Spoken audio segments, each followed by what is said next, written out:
They say you should learn something new every day. Like how you should only drink Jägermeister at 0 degrees Fahrenheit, ice cold. Like those frozen cavemen they find, which makes you wonder, what would a caveman think of Jägermeister? Well, if you served it warm, he'd probably throw it in your face, say, "Unga boonga," and storm off. And nobody wants that. So drink it cold or not at all.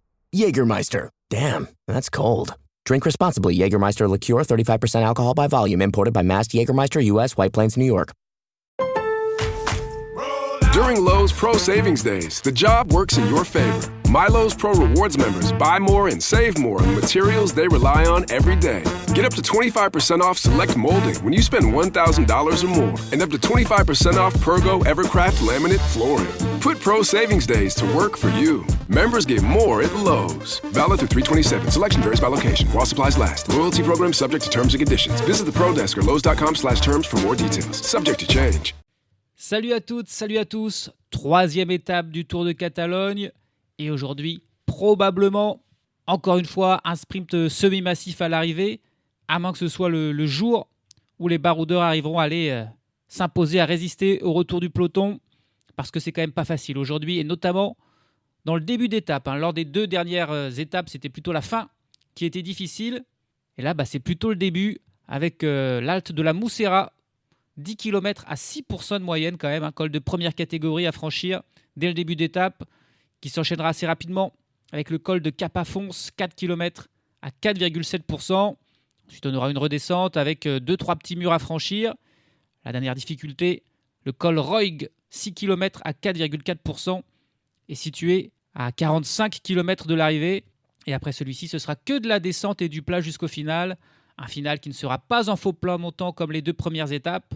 Et donc, on aura probablement un groupe assez conséquent, peut-être même un sprint massif aujourd'hui. Ça dépendra vraiment de la qualité de l'échappée et puis de quelles sont les équipes qui voudront rouler. Ça ne sera pas les équipes de leaders du classement général parce qu'il n'y aura encore une fois pas de différence à faire aujourd'hui.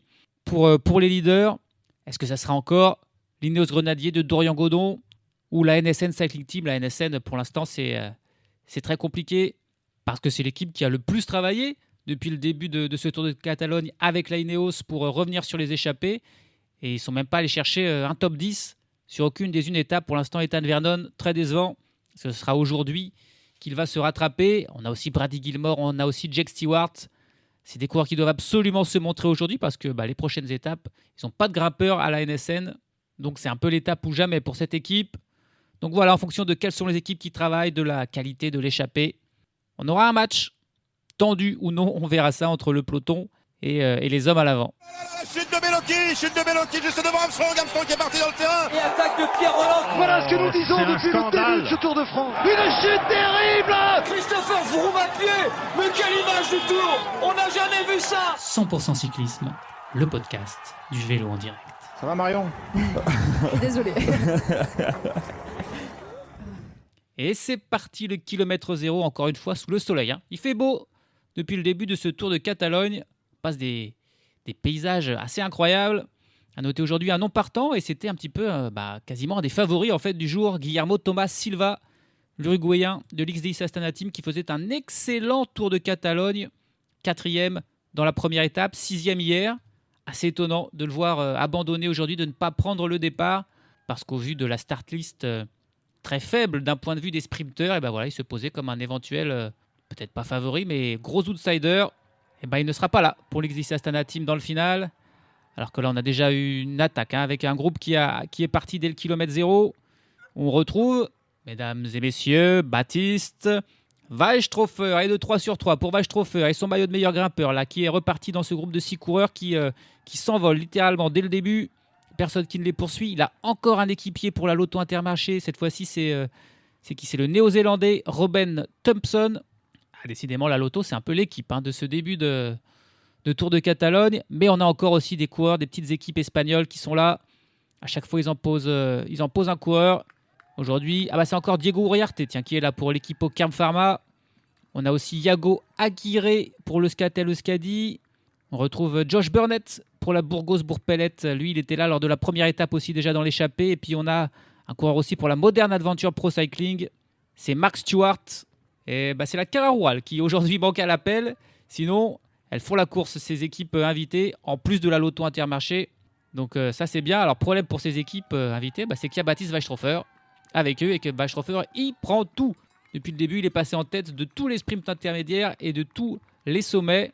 On va voir si ça sera encore le cas aujourd'hui. C'est vrai qu'il y a pas mal de points à prendre avec 10 points à prendre à l'entrée lors de la première ascension de ce col de première catégorie. En tout cas on a un groupe de 6 coureurs qui est parti d'entrée, qui pour l'instant n'est pas poursuivi et on a peut-être comme hier l'échappée qui sera faite en l'espace de quelques kilomètres seulement. Pas de souci encore une fois aujourd'hui pour créer l'échappée. Il suffisait d'attaquer un petit peu dès le kilomètre 0 et c'était fait. Les 6 hommes à l'avant qui sont au pied de la première difficulté du jour, donc cette halte de la Massoura. Et l'écart qui est déjà de 3 minutes avec un peloton qui est mené par la NSN Cycling Team. On l'a dit, c'était un petit peu leur dernière chance aujourd'hui. Ils n'ont pas le choix, ça va être à eux de travailler. Ce sont eux qui commencent à limiter cet écart là, à peu près à 3 minutes. Il faut à la fois rouler pour revenir, bien sûr, sur les hommes de tête, mais ne pas rouler trop fort non plus et ne pas lâcher leur sprinter, et notamment Ethan Vernon. C'est un petit peu un dilemme dans lequel est plongée la NSN. À l'avant, eux, ils ne posent pas de questions, ils vont rouler, et puis on verra au sommet si quelqu'un essayera de contrarier les plans de Baptiste Weishofer de récupérer encore tous les points aujourd'hui. Et on va arriver au sommet. Les échappés qui ont monté beaucoup moins vite que le peloton. L'écart qui n'est désormais plus que de 1 minute 50. Ils ont perdu plus d'une minute. Dans cette ascension, c'est la Ineos Grenadier aussi qui vient épauler la NSN et qui roule. C'est vrai que pour Dorian Godot, encore aujourd'hui, c'est une belle opportunité, belle chance de victoire. On arrive au sommet. On a Josh Burnett qui est aussi intéressé pour prendre des points puisqu'il en avait déjà dans ce classement. Mais il n'arrivera pas à devancer Baptiste Weishofer. C'est bien le Français qui passe encore en tête, qui prend 10 points, qui accentue son avance dans ce classement de la montagne. Et il en aura bien besoin de cette avance parce que les 3 prochaines étapes, ça sera des arrivées au sommet, ça sera pour les leaders. Et donc, d'un seul coup, les Jonas Vingegaard et Joao Almeida vont devenir ses principaux concurrents dans ce classement de la montagne. Et donc, il fait bien de prendre tout ce qu'il peut. Il passe en tête, Weishofer devant Josh Burnett. Les autres ne se sont pas trop souciés. C'est Ruben Thompson qui passe en 3e position, l'équipier de Weishofer. Puis Diego Uriarte, Yago Aguirre et Mark Stewart qui suivent mais qui ne se sont pas souciés de ces points-là. 10 points de plus pour Weishofer. Désormais, on va avoir une descente pendant une dizaine de kilomètres et puis ça sera déjà la 2e ascension du jour, mais elle est beaucoup plus facile, à la fois plus courte et moins pentue que celles qui viennent de franchir. Et le sommet du col de Cap-Afonce, et ça sera 5 points de plus pour Baptiste Weishofer qui encore une fois devance Josh Burnett qui passera en 2e position. Derrière, on retrouve encore Ruben Thompson devant Diego Uriarte et devant Aguirre et Stewart. Là encore une fois, ils restent dans la même configuration, les 6 coureurs de tête. L'écart qui est encore un petit peu diminué, plus qu'1 minute 35 d'avance pour ces 6-là. Mais désormais, le profil va être beaucoup plus facile. On va aller dans une longue descente au sein de laquelle il y aura un sprint intermédiaire. Tiens, probablement encore Baptiste Weishofer qui devrait passer en tête parce que les autres ne vont pas être intéressés de prendre des secondes ou des points sur ce sprint-là. Longue descente, puis 3 murs non répertoriés, 3 remontées, on va dire, plutôt que des vrais murs à chaque fois autour de 5%. Les hommes de tête qui seraient bien avisés de réaugmenter leur avance s'ils veulent avoir une chance de l'espoir d'aller au bout, parce qu'on le rappelle, les 40 derniers kilomètres sont sur le plat, et là ça ne sera pas du tout à l'avantage des échappés. Pour l'instant, la Ineos Grenadier et la NSN font en sorte de maintenir cette échappée à distance raisonnable. Ils se sont fait peur hier avec la Jamslock repris seulement sous la flamme rouge. Ils ne veulent pas connaître même stress aujourd'hui. Et on va arriver à ce sprint intermédiaire et évidemment, Baptiste Weishofer va passer en tête. Personne ne va aller lui disputer celui-là. Il mène, il va passer devant Josh Burnett, encore une fois, lui aussi qui prend la 2e place et Diego Uriarte qui prend la 3e. L'écart qui n'est plus très grand, plus qu'1 minute d'avance. Ça sent pas bon, ça sent compliqué même pour les hommes de tête pour l'instant là. Ils n'ont pas du tout réussi à agrandir leur avance dans la descente. Et ils ont même plutôt encore perdu du temps. Malgré tout, on va pouvoir s'intéresser à un de ces échappés. Il y a un autre coureur, à part Baptiste Weishofer et Diego Uriarte, qui ont déjà remporté une course dans leur carrière. C'est Mark Stewart. Lui aussi, une victoire en carrière. C'était sur le Tour de Roumanie. Il avait remporté le classement général du Tour de Roumanie en 2022. Ça reste un bon résultat pour ce coureur qui n'a jamais connu le World Tour. Il a passé toute sa carrière en division continentale, dans des petites équipes comme la Ribble Wet Tight Pro Cycling ou la Bolton Equities Black Spock. Et puis ensuite, il a connu la division Pro Tour, la seconde division, avec la Coratec Vini Vantini, et désormais du côté de la Modern Adventure Pro Cycling, qu'il a rejoint cette année Un coureur, on va dire, donc de seconde zone, mais voilà, sans lui manquer de respect. Simplement un coureur qui n'a jamais connu le très haut niveau, qui n'a jamais fait de grand tour, qui a fait une fois un monument. C'était Milan-San Remo l'an passé. Il avait réussi à le terminer, c'est déjà pas mal. Bon, il avait fini 152e, mais tout de même, Mark Stewart, plutôt un grimpeur, coureur expérimenté. Il a 30 ans, l'anglais. Cette saison, il était aussi sur l'UAE Tour. Il a été chercher une 11e place lors de la 5e étape, Mark Stewart. Une arrivée au sprint. Il était passé pas loin d'un top 10, qui aurait été évidemment un très bon résultat pour lui. On l'avait aussi vu une fois sur une échappée sur ce UAE Tour. Il récidive aujourd'hui sur ce Tour de Catalogne. Mais il va falloir que lui et ses compagnons accélèrent un petit peu la cadence là, parce que le peloton, petit à petit, est en train de revenir sur les hommes de tête. Oh, attention, il y a une chute là dans le peloton. Oh, il y a plusieurs coureurs qui sont pris. On a Ivo Oliveira pour la Team Emirates. On a Léo Bizio. On a Jevine aussi pour la Team Emirates qui est tombé. Coureur de la Caroual, je crois que c'est Sergi Darder. Un accrochage au milieu du peloton. Et au moins 5 ou 6 coureurs qui sont tombés à terre. Et ça crée une cassure en plus dans ce peloton-là. Les échappés qui sont toujours devant à 65 km de l'arrivée. Ils ont 50 secondes d'avance, mais l'écart qui était descendu à un moment sous les 20 secondes. On avait même vu des coureurs tenter de partir un petit peu en contre là, avec un coureur de la Quinfama notamment suivi par 2 coureurs de la Groupama FDJ qui ils ont attaqué, tenté de faire le jump, mais le peloton a bien suivi, les a repris, et depuis, l'écart a un petit peu remonté pour les hommes de tête. Et là, avec cette chute, ça va désorganiser un petit peu plus le peloton. Ça pourrait permettre peut-être aux échappés de regagner encore une fois un petit peu de temps. Ils auront bien joué les échappés pour résister, au moins jusqu'au sommet de la dernière difficulté du jour, le col de Roig, où ils vont arriver. Et c'est encore une fois évidemment Baptiste Weistrofer qui va passer en tête avec Josh Burnett dans sa roue. Et ils n'ont pas besoin de sprinter pour ça. Ils se mettent... c'est quasiment un accord tacite entre les deux. Baptiste Weistrofer est le leader de cette compétition. Il a beaucoup plus de points d'avance désormais que Josh Burnett. Et donc c'est lui qui prend les 3 points qu'il y avait à prendre au sommet ici. 2 pour Burnett.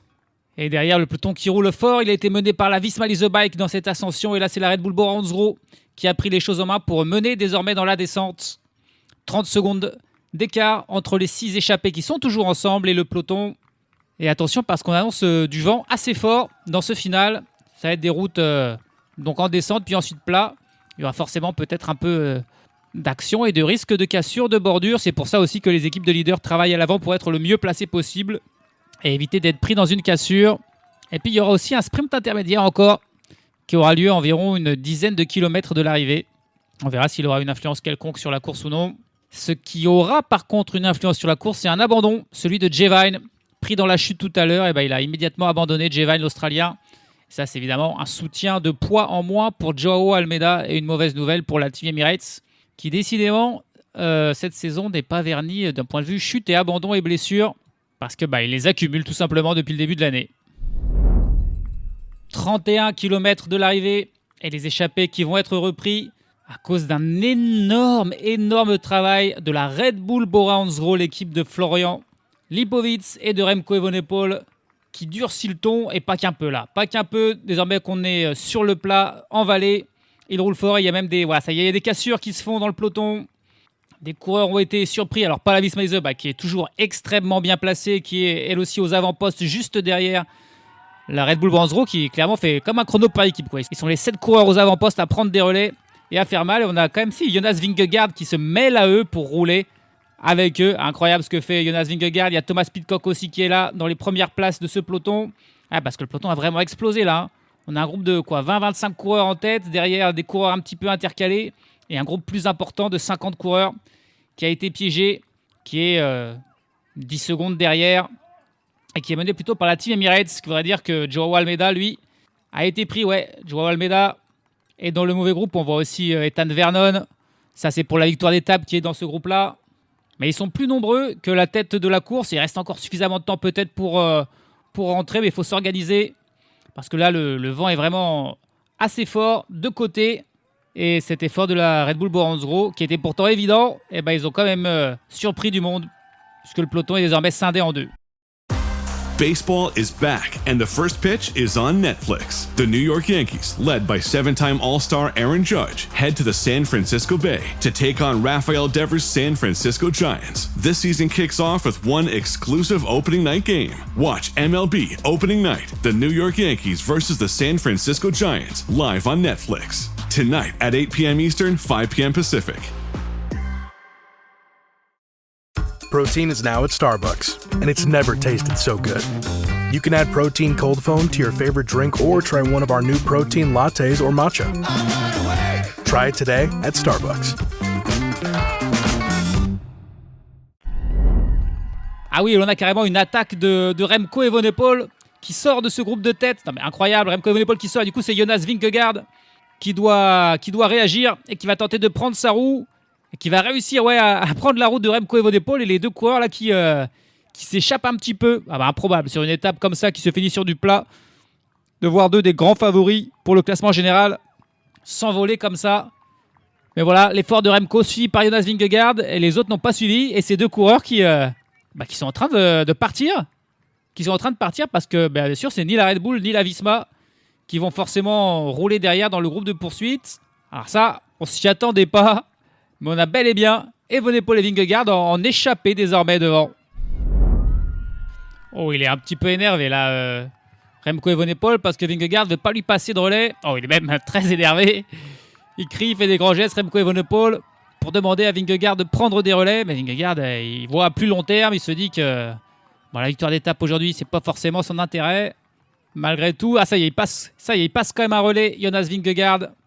Et ces deux coureurs qui ont une vingtaine de secondes maintenant d'avance sur la première partie du peloton. On retrouve Thomas Pidcock, on retrouve Oscar Onley.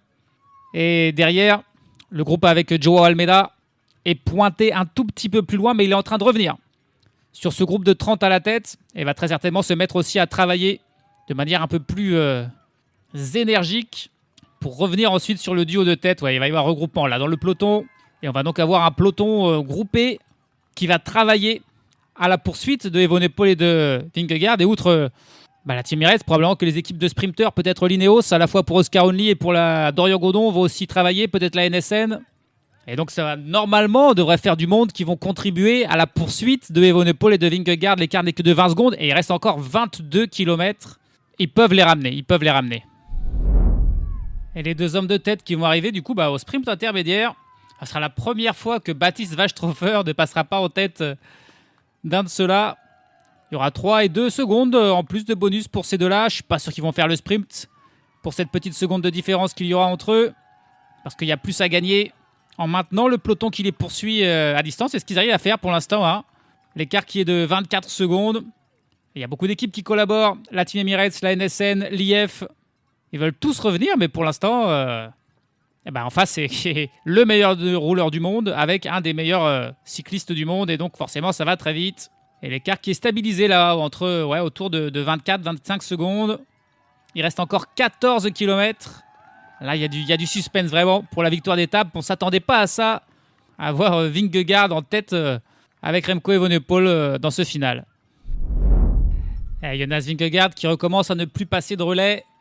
Au grand dam de Remco Evenepoel, toujours aussi nerveux. L'écart n'est que de 13 secondes. On est à 8 km 300 de l'arrivée. Il y a tellement de monde, tellement d'équipes à leur poursuite que Vingegaard se dit c'est pas la peine de perdre autant de force pour gagner quasiment rien. On a 3 énormes étapes de montagne qui arrivent dans les jours qui viennent. C'est de l'énergie perdue peut-être pour rien. Et donc il ne passe plus de relais. Il reste dans la roue de Remco Evenepoel qui lui par contre se livre à fond. On va voir, mais à mon avis, le peloton va quand même réussir à rentrer sur ce très fort duo à l'avant. Et la guerre morale, la guerre mentale entre Vingegaard et Remco Evenepoel qui est gagnée par Jonas Vingegaard. Il ne passait plus de relais. Et là, Remco Evenepoel il se retourne, il voit que le peloton est pas loin derrière et il se relève. On est à 5 km 500 de l'arrivée. Et mais en fait, c'était une feinte ou quoi? D'un seul coup, il réaccélère complètement Remco Evenepoel. Lui aussi, il tente de jouer un peu avec l'esprit de Jonas Vingegaard. Il faisait genre, j'arrête de rouler, c'est terminé. Pour que Vingegaard soit un petit peu moins vigilant. Et là, il réaccélère d'un coup. Mais le peloton est vraiment pas loin derrière. Il est intenable ce Remco. Il va être encore probablement fou de rage après l'arrivée de cette étape Même s'il n'est pas encore repris, hein, il n'est pas encore repris. Et puis il a toujours Vingegaard dans sa roue. Allez, 2 km 400 de l'arrivée. Et Remco Evenepoel qui continue son incroyable numéro finalement. Il ne s'est pas relevé alors que vraiment il avait fait le signe j'arrête. Il a arrêté de tourner les jambes et puis il est reparti. Et il continue. Vingegaard qui reste dans sa roue. Le peloton qui est 5 secondes derrière mais qui reste bloqué à 5 secondes derrière. Là. Ça fait 2-3 km qu'il ne parvient pas à revenir. Et en plus il y a des ronds-points, des virages. Donc ça favorise le rouleur qui est Remco Evenepoel plutôt que le peloton un peu nombreux derrière. Incroyable cette fin d'étape. On a la Pinarello Q36.5 qui est en tête de ce peloton qui roule. Mais ils ne sont pas en train de revenir. Hein. C'est improbable. Improbable si ça va au bout, ce mouvement de Remco Evenepoel et de Jonas Vingegaard. Et ils viennent de passer la flamme rouge dans un grand virage au-dessus de l'autoroute. Ouais, ça peut peut-être bien aller au bout. Hein. Derrière, on a la Lotto, l'Ineos qui tente de revenir. Mais ça va être trop tard. On est à 800 mètres de la ligne. Et alors là, qui va gagner? Est-ce que Jonas Vingegaard va tuer encore plus Remco Evenepoel en remportant ce sprint à 2 alors qu'il n'a plus passé un relais là depuis 10 km. Oh, il est tombé Remco. C'est pas croyable, il est tombé Remco. Mais qu'est-ce qu'il a fait? Il est tombé Remco Evenepoel. Et du coup on a Jonas Vingegaard seul en tête, mais c'est incroyable. Ah bah alors là on aura vraiment tout vu. Qu'est-ce qu'il a fait? À 500 mètres de la ligne il est tombé. Et derrière Jonas Vingegaard qui n'insiste pas trop. Et du coup, ça va se jouer au sprint. Ils reviennent voilà, sur Jonas Vingegaard avec Dorian Godon qui lance.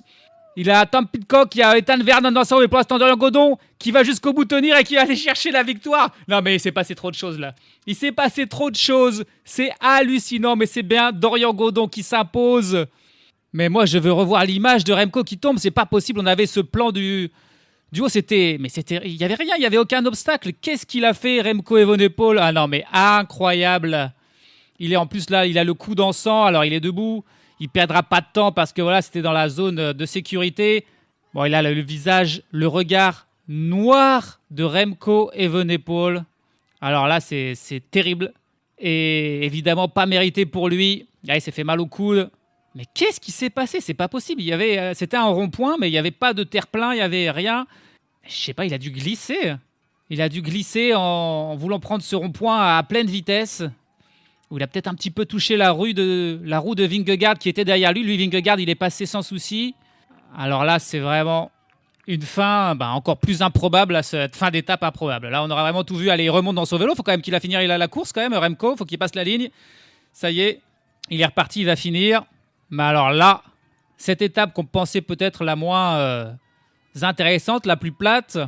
c'était un final de fou et au final, on n'oublie pas la victoire quand même de Dorian Godon. C'est finalement ça le plus important. Dorian Godon qui était parfaitement lancé par son équipier et qui s'impose assez largement devant Ethan Vernon qui aura quand même réussi un sprint même s'il ne vient pas chercher la victoire.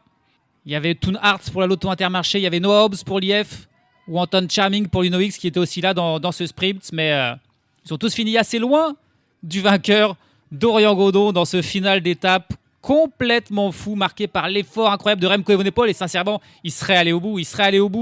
S'il n'était pas tombé. Mais à 500 mètres de la ligne, il a chuté de manière assez incompréhensible. Et on n'a pas d'image mieux que cette vue en hélicoptère. Donc, c'est pas clair, encore une fois, la manière dont il est tombé.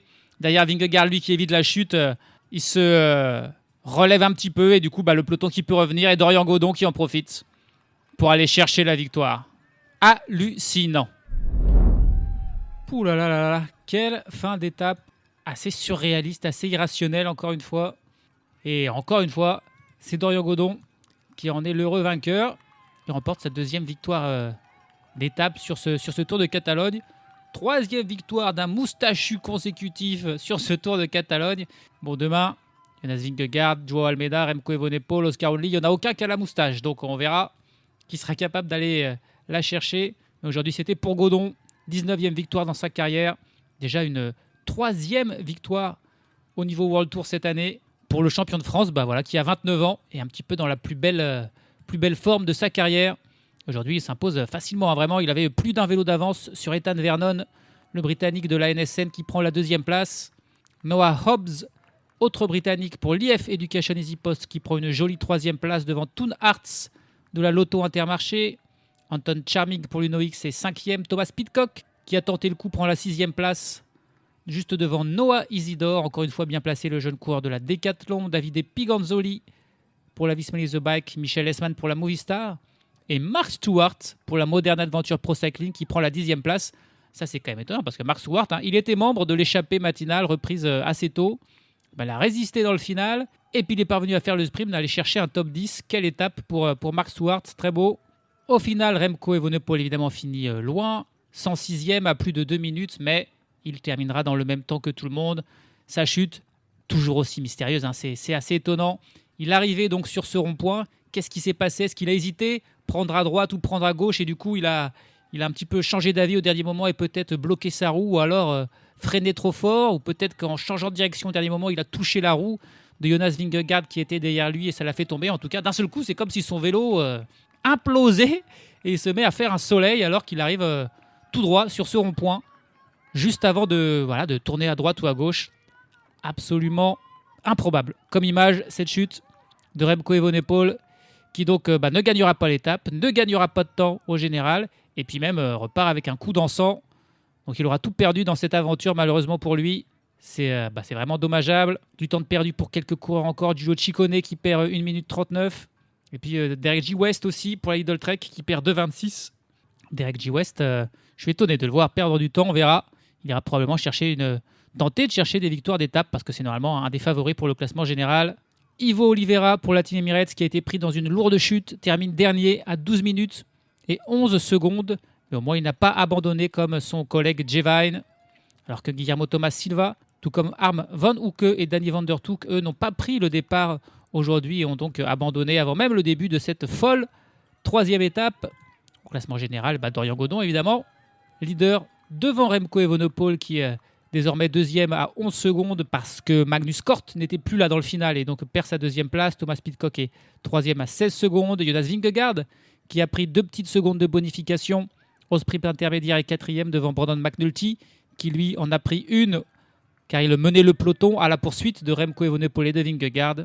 Derrière, c'est Anton Charming qui est 6e à 20 secondes et qui mène tous les autres coureurs qui n'ont jamais été distancés ou perdu de temps. Au classement par points, grâce à sa 2e victoire d'étape, Dorian Godon reprend le maillot à Baptiste Weistrofer. Il en a 20, Weistrofer en a 18, Magnus Cort, 3e, en a 10. Par contre, Weistrofer, il a évidemment le maillot de meilleur grimpeur avec 34 points devant Josh Burnett, 17, et Ruben Thompson qui en a 9. Changement également au classement de meilleur jeune, même si tout le monde est dans le même temps. C'est Antoine Loth qui est désormais porteur de ce maillot devant Andrea Raccani et Simone Gualdi. Demain, c'est la première des arrivées au sommet, la première des 3 arrivées au sommet, la montée de Valter, 11,4 km à 7,6% de moyenne. Ça va donc être dur, très dur, et ça sera pour les favoris du classement général. Auparavant, le reste de l'étape sera relativement plat, donc tout se jouera dans cette ascension finale. Ça sera un petit peu une course de côte, donc peut-être que les écarts ne seront pas grands demain, puisque tout le monde est en forme. On verra quand même si Remco a suffisamment récupéré de sa chute. En tout cas, demain, le favori, ce sera clairement Jonas Vingegaard parce qu'on l'a vu là, très en forme, capable de suivre Remco Evenepoel, toujours très concentré, toujours très bien placé dans le peloton. Il est là pour le remporter, ce classement général. Et donc, c'est sur demain, après-demain, il va se montrer pour aller tenter de chercher des victoires d'étape. On verra si on vivra un final aussi fou qu'aujourd'hui, je n'en suis pas sûr, mais il y aura quand même de l'action demain entre les principaux favoris. Salut à tous, salut à toutes. Abercrombie's new spring collection has every outfit you need for the season of long weekends. Full of linen shirts, sweaters, and coastal shorts, designed to go from your desk straight to days off. For me, the collection's must-have are the baggy trousers, with the casual fit and tailored look for endless versatility. Get your closet ready for spring plans. Shop Abercrombie in the app, online, and in stores.